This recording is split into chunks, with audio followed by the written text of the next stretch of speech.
Yeah, I understand. Here, everybody.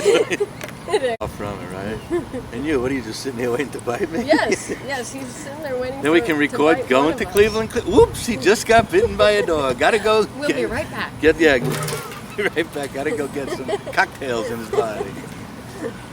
Oops. Right. Sit okay. up. Are you comfortable? Yeah. Okay. Well, go ahead. Tell them when you're Rolling. Hello, everyone. My name's Neal Bira. I am a very lucky man. I'm very lucky to be sitting here today. May 12th, 2006, I had a massive heart attack. And unfortunately, I mean massive. It's the heart attack they call the widowmaker. I had this heart attack at 6:15 a.m. and I was at work. And I went down, didn't feel any pain, started sweating, put my head down, and that's all I remember. What I was told was the EMS came, and not only one truck, but two, and basically they said they were losing me. They said I was awake, begging to go to NYU, begging to go to NYU. The only reason I probably begged to go to NYU was my doctor's there, and I've had knee surgery there, and ankle surgery there, and 8 screws and 2 rods in my neck 5 months before the heart transplant, and I thought that was the worst thing that ever could happen. But funny how we say things and how life changes quickly. And that morning, my life changed quickly. I just felt like I ran into a wall when I realized what happened, but I didn't realize that for a long time. They took me to the hospital, and from there, it was just all amazing. Doctors told my wife and my family to prepare for the worst, that they were taking me in, but there was not much of a chance. The head of cath lab happened to have been there, took me into the cath lab and did his thing. Basically, in layman's terms, put a pinhole in to have blood flowing to my heart. At that point, I was still alive and they took me upstairs. All the major doctors from NYU happened to have been there. They started surgery, they lost me, they revived me, and it was bad. I was there. I was basically induced into a coma for 2 to 2.5 weeks, and 2 days afterward, the only hope for me to survive was to put in an LVAD. This is a left ventricle assistance device. This machine is amazing. It actually kept me alive. So then I spent some time at NYU, some time meaning about 2.5 months, and that was tough. I was hooked up to machines. It was a very tough time in my life. When I woke up, you know, they didn't know if I lost oxygen, which just so happens I did lose some, and my mental capacity is not what it was. Not that it was ever great, but it's not what it was. And I looked up when they woke me up, and my wife and son were there, and I kind of realized who they were, and I didn't know anything else. They asked me where I worked, where I lived. I was asking for my grandparents, who I loved dearly. I was asking for things that just didn't exist anymore. The crazy part was they had music playing on me 24/7 during the time I was in the coma. I'm a die-hard Bruce Springsteen fan, along with other music that I love. But they played Bruce for 24/7. When I woke up, they told me, I met Bruce Springsteen. That was amazing to me, because while I was in a coma, I didn't see any white lights. I didn't really see anything. The only thing I said, and after I started gaining my senses, it probably was the most peaceful 2.5 weeks that I had in my whole life. I really do not remember a thing. From there, we just went on, and like I said, at NYU for 2.5 months, and the nurses, the doctors, they were just great. I became basically their pet peeve, because I do not believe anybody survived this type of heart attack that went in there as bad as myself. And I survived the heart attack. Then it was time to go to Columbia, where I thought I was going to get a transplant immediately, not knowing what transplants basically were involved, because I never even knew from a transplant before I had this. I never was a donor before I had this. And of course, now that I realize the need and the seriousness of organ donor awareness and the shortage of organs I have, in my whole family and anyone I know has become an organ donor. We went to Columbia, and unfortunately, the state I was in, and from all the surgeries, I was not strong enough to even be put on the list for a heart transplant. So here we go again. We went back home. This time they hooked up all the machinery in the house, and I was lucky enough to have all this to keep me alive. 5 weeks later, we headed back to Columbia, and the doctors looked at me and they said, you know what, we have to put you on the list. We need to try to get you a heart transplant. At this point, I'm just happy, ready to do anything they want. And again, not knowing how long it usually takes, that many people do not even survive waiting for an organ because of the shortage.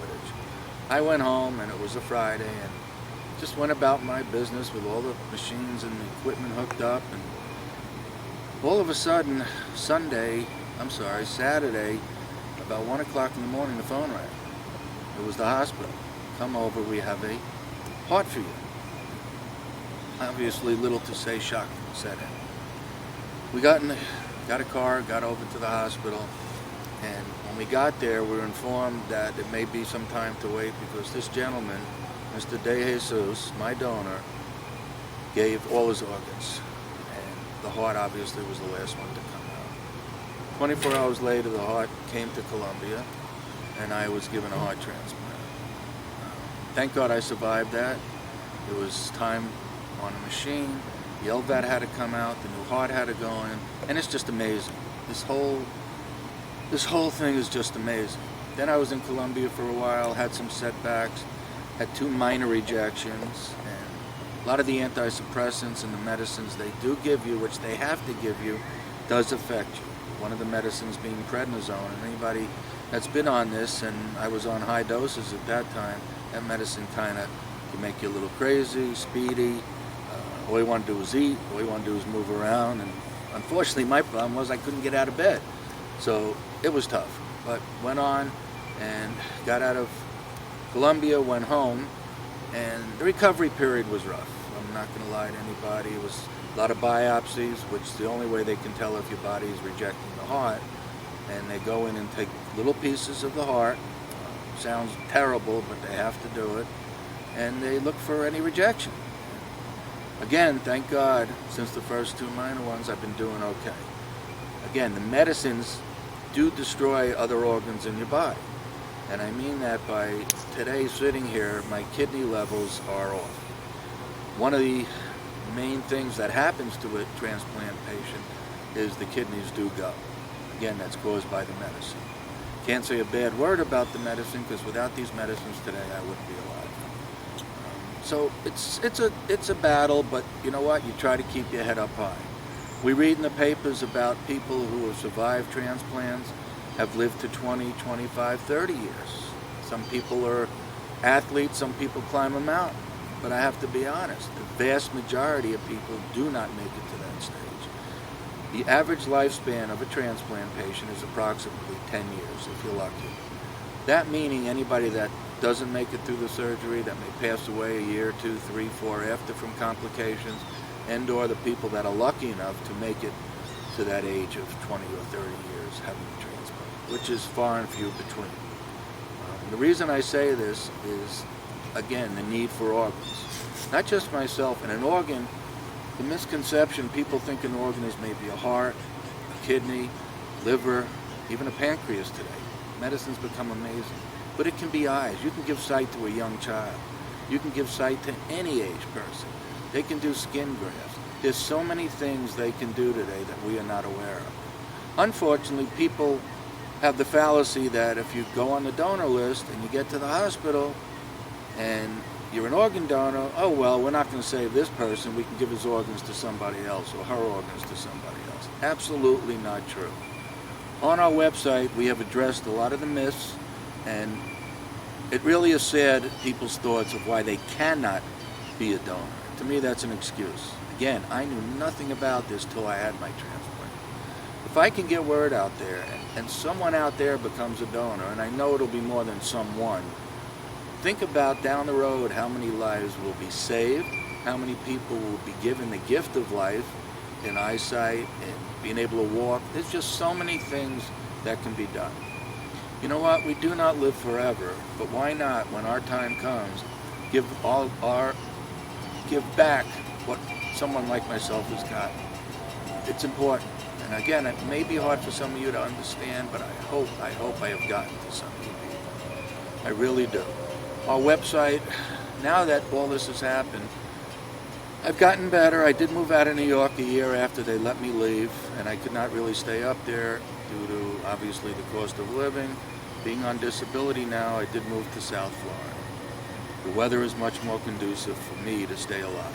I do come up to New York. I do go back to Columbia for my main tests, my angiograms, my biopsies, and so forth. Now it's come to the stage where I sat there and people again would say to me, why you're lucky to be alive, and it's amazing.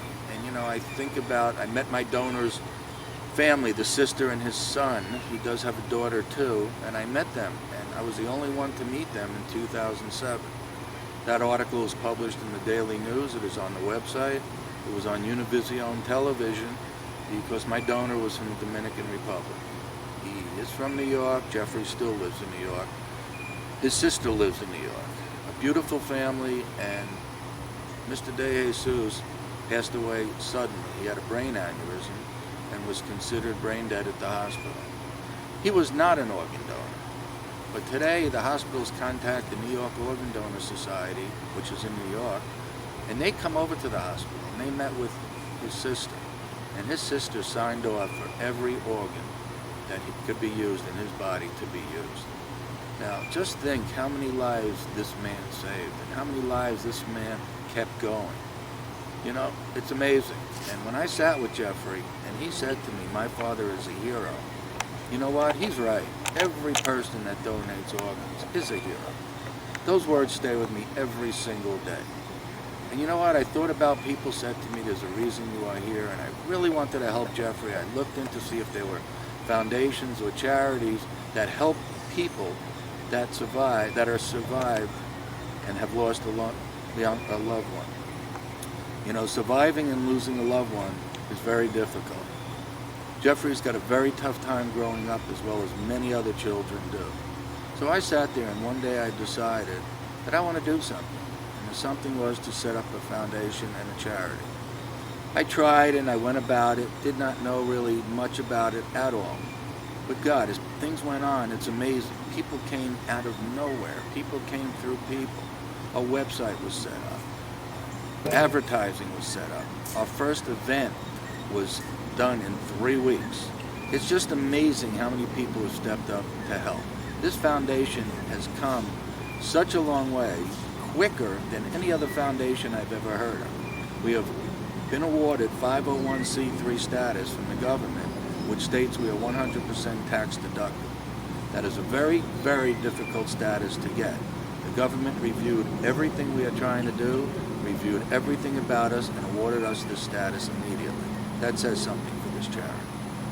We were at a board meeting the other day, and there's a lot of people involved, and yes, I am quote-unquote chairman of the board, but guess what? I sit in the background, okay? The only reason they gave me that title was because it happened to me. And you know what? That's great. One day, my picture will be on the wall, and it'll say, chairman of the board, and people will remember me. I hope I can see this happen before my time comes. I really, really do.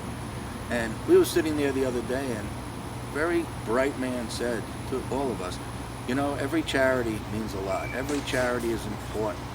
Everybody that's out there helping all these charities is doing a great service. But you know what he said? Our charity, we see immediate results. All the monies that come in are going to help families immediately.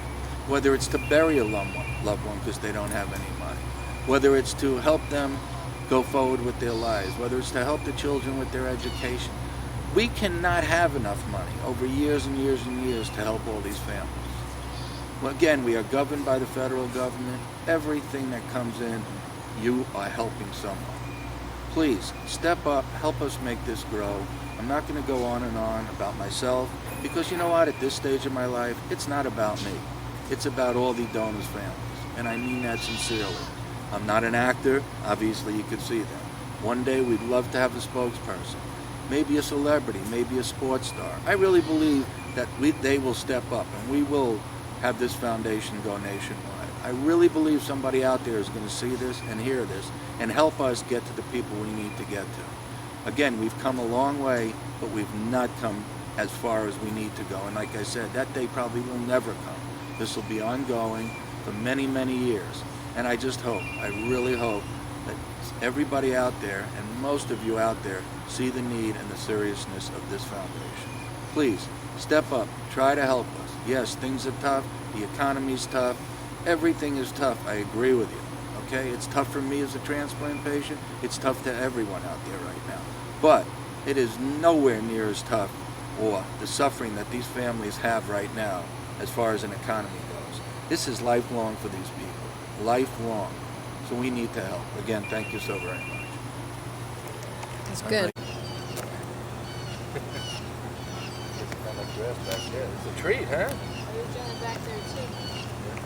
What is this? Yeah, good boy. Can't bend that far to look up there. Come on, Skip. Come on. Oh, this is good. Don't let him step on you. Huh? Don't let him step on you. No, I won't. This is good because I'm smiling, laughing. I don't know. Yeah, you recording all this, Mom? Yep. Oh, you are? Record. Come on, Skip. Come on. Come on. Come on. Come on. Come on. Come on, Skip. I'm trying to get this horse to move. I love horses, so this is like a treat. It was nice enough for the owners of the farm to let me come out and be with the horse. And this young lady's Jessica, who's helping me tremendously, and her mom is involved with us also, and all of these nice people are donating their time. I'm working up a sweat. Skip won't walk. Skip. Come on, Skip. God, he's hungry. He's like me. All he wants to do is eat. Skip. Oh. Come on, Skip. Come on. Want to run? Come on. Come on. Come on. Come on, Skip. Exercise time. Gotta work off that food. Go, Skip. Come on. Come on, let's work off the meal. Come on. Come on. Come on, boy. You need a more cooperative horse. They're all like, That's okay, no problem. My life story. Nothing's easy. Come on, Skip. Hey, come on. Come on. Get in the video. Come on, say hi. Whoa, Skip. Come on. Come on, Skip. There he is. This is Skip. Skip's a thoroughbred, believe it or not. Skip definitely likes his food. There you go, boy. There you go. Well, this is something I really enjoy. And today I was given the opportunity to enjoy this. Yeah, I'm a little out of breath, because that happens to us. Probably happens to most people. But look how good this horse is. People say horses are mean. Absolutely not. And even though he's trying to knock me over now, he wants to go. Come on. Come on. Come on. Come on. Whoa, Skip. Come on. Come on. Good boy. Come on, Skip. What's the matter? What's the matter? Come on. Come on, boy. Let's go back to the camera. Come on. Whoa. Come on. Come on, Skip. Whoa! I think Jessica needs a little help with this guy.